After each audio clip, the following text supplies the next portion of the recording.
ಈತ ಓದಿದ್ದು ಬರೀ 10ನೇ ಕ್ಲಾಸ್, SLC ಓದಿದ್ದಾನೆ. ಆದರೆ ಕಟ್ಟಿದ್ದು ಮಾತ್ರ ಕೋಟಿ ಕೋಟಿ ರೂಪಾಯಿಯ ಒಂದು ಸಾಮ್ರಾಜ್ಯವನ್ನೇ ಕಟ್ಟಿ ಮರಿತಾ ಇದ್ದಾರೆ. ಅವ್ರು ಯಾರಂತ ಯೋಚನೆ ಮಾಡ್ತಾರೆ, ಅದೇ ಶಾಮನೂರು ಶಿವಶಂಕರಪ್ಪ ಅವರು ನಡೆದು ಬಂದಂತಹ ಹಾದಿ ಇದು. ಓದಿದ್ದು 10ನೇ ಕ್ಲಾಸ್ ಆದರೂ ಕೂಡ ರಾಜಕಾರಣಿ ಆದರೂ ಮತ್ತು ಕೋಟಿ ಕೋಟಿ ಸಾಮ್ರಾಜ್ಯವನ್ನು ಕೂಡ ಕಟ್ಟಿದ್ರು. ಅವರು ನಡೆದು ಬಂದ ಹಾದಿ ಏನಿದೆ ಅದೇ ರೋಚಕವಾಗಿರುವಂಥದ್ದು. ಹಿರಿಯ ರಾಜಕಾರಣಿ, ಕಾಂಗ್ರೆಸ್ನ ಒಂದು ಕಟ್ಟಾಳ ಆಗಿರುವಂತಹ ಶಾಮನೂರು ಶಿವಶಂಕರಪ್ಪ ಅವರು ಏನಿದ್ದಾರೆ, ತುಂಬ ಶಿಸ್ತಿನ ಮನುಷ್ಯ ಅಂತ ಹೇಳುತ್ತಾರೆ, ನೇರವಾದಿ ಅಂತ ಕೂಡ ಹೇಳ್ತಾರೆ. ಅವರನ್ನು ಕ್ಷೇತ್ರದಲ್ಲಿ ಸಾಕಷ್ಟು ಒಳ್ಳೆಯ ಹೆಸರನ್ನು ಕೂಡ ಮಾಡಿದ್ದಾರೆ ಈ ರಾಜಕಾರಣಿ. ಈಗ ನಮ್ಮನ್ನೆಲ್ಲ ಬಿಟ್ಟು ಅಗಲಿದ್ದಾರೆ. ದಾವಣಗೆರೆಯಲ್ಲಿ 1931ರಲ್ಲಿ ಜನಿಸಿದ್ರು ಶಿವಶಂಕರಪ್ಪ ಅವರು.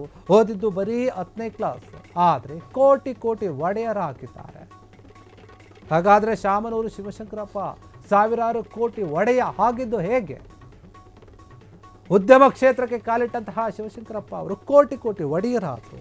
ಶಿಕ್ಷಣ ಸಂಸ್ಥೆಗಳನ್ನು ಮಾಡಿದ್ರು.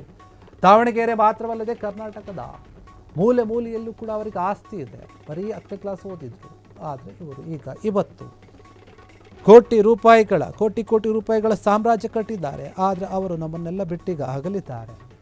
ಒಬ್ಬ ಹಿರಿಯ ರಾಜಕಾರಣಿ, ಕಾಂಗ್ರೆಸ್ನಲ್ಲಿ ಗುರುತಿಸಿಕೊಂಡಿದ್ದರು, ಕಟ್ಟಾಳ ಆಗಿತ್ತು.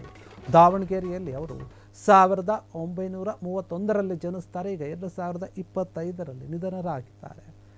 ಇವರ ಈ ಒಂದು ಸುದೀರ್ಘವಾದಂತಹ ಒಂದು ಜರ್ನಿ ಏನಿದೆ ಜೀವನದಲ್ಲಿ, ವೈಯಕ್ತಿಕ ವಿಚಾರಗಳು ಮತ್ತು ರಾಜಕೀಯದ ವಿಚಾರಗಳು ಎರಡರಲ್ಲಿಯೂ ಕೂಡ ಉತ್ತಮ ನಾಯಕ ಅಂತ ಅನಿಸ್ಕೊಂಡಿದ್ರು. ಆ ಭಾಗದ ಜನರ ಒಂದು ಪ್ರೀತಿಯನ್ನು ಕೂಡ ಗಳಿಸಿದ್ರು. ಸಾಕಷ್ಟು ಅಭಿವೃದ್ಧಿಯ ಕಾರ್ಯಕ್ರಮಗಳನ್ನು ಮಾಡಿದರು. ಹೀಗಾಗಿ ಅವರು ಒಳ್ಳೆಯ ಮತ್ತು ಶಿಸ್ತಿನ ರಾಜಕಾರಣಿ, ನೇರ ಮಾತಿನ ರಾಜಕಾರಣಿ ಅಂತ ಹೇಳಿ ಗುರುತಿಸಿಕೊಂಡಿದ್ರು. ಅವರೀಗ ಎಲ್ಲರನ್ನೂ ಬಿಟ್ಟು ಕೂಡ ಅಗಲಿದ್ದಾರೆ. ಅವರ ಕುಟುಂಬ ದುಃಖದಲ್ಲಿ ಮುಳುಗಿದೆ. ಅದಕ್ಕೆ ಸದನದಲ್ಲಿ ಈಗಾಗಲೇ ಸಂತಾಪವನ್ನು ಕೂಡ ಸೂಚಿಸಲಾಗಿದೆ. ಆದರೆ ಈ ವ್ಯಕ್ತಿ ಏನಿದ್ದಾನೆ, ಈ ರಾಜಕಾರಣಿ ಏನಿದ್ದಾರೆ, ಇವರು ಬರೀ 10ನೇ ಕ್ಲಾಸ್ ವಿದ್ಯಾಭ್ಯಾಸವನ್ನು ಮಾಡಿದ್ರು ಕೂಡ, ಓದಿದ್ರು ಕೂಡ, ಆದರೆ ಅವರ ತಲೆಯಲ್ಲಿದ್ದಂತಹ ಒಂದು ಬುದ್ಧಿ ಯಾವ ರೀತಿಯಾಗಿತ್ತು ಅಂತಂದರೆ ಕೋಟಿ ಕೋಟಿ ಸಾಮ್ರಾಜ್ಯವನ್ನು ಕಟ್ಟುವಂತೆ ಮಾಡಿತು.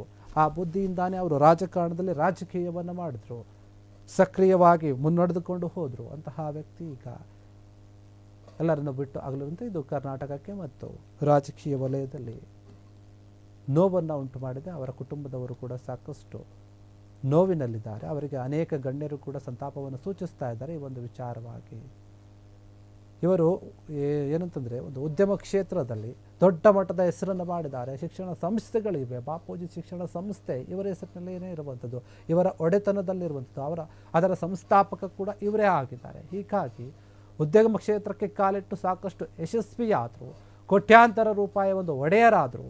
ದಾವಣಗೆರೆ ಮಾತ್ರವಲ್ಲದೆ ಇಡೀ ಕರ್ನಾಟಕದ ಮೂಲೆ ಮೂಲೆಗಳಲ್ಲಿಯೂ ಕೂಡ ಅವರಿಗೆ ಆಸ್ತಿ ಇದೆ. ಆ ರೀತಿಯಾಗಿ ಆಸ್ತಿಯನ್ನು ಗಳಿಸಿದ್ದಾರೆ. ಮತ್ತು ಶಿಕ್ಷಣ ಕ್ಷೇತ್ರದಲ್ಲಿ ಸಾಕಷ್ಟು ಕೊಡುಗೆಗಳನ್ನು ಕೂಡ ಕೊಟ್ಟಿದ್ದಾರೆ. ಇಂತಹ ವ್ಯಕ್ತಿ ಇವತ್ತು ಎಲ್ಲರನ್ನ ಬಿಟ್ಟು ಆಗಲಿರುವಂಥದ್ದು. ಕ್ಷಣ ಕ್ಷಣದ ಸುದ್ದಿಗಳಿಗಾಗಿ ಫ್ರೀಡಂ ಟಿವಿ ಸಬ್ಸ್ಕ್ರೈಬ್ ಮಾಡಿ, ಲೈಕ್ ಮಾಡಿ ಹಾಗೂ ಫಾಲೋ ಮಾಡಿ. ಹೊಸ ಸುದ್ದಿಗಳ ನೋಟಿಫಿಕೇಶನ್ಗಾಗಿ ಬೆಲ್ ಐಕಾನ್ ಮೇಲೆ ಕ್ಲಿಕ್ ಮಾಡಿ.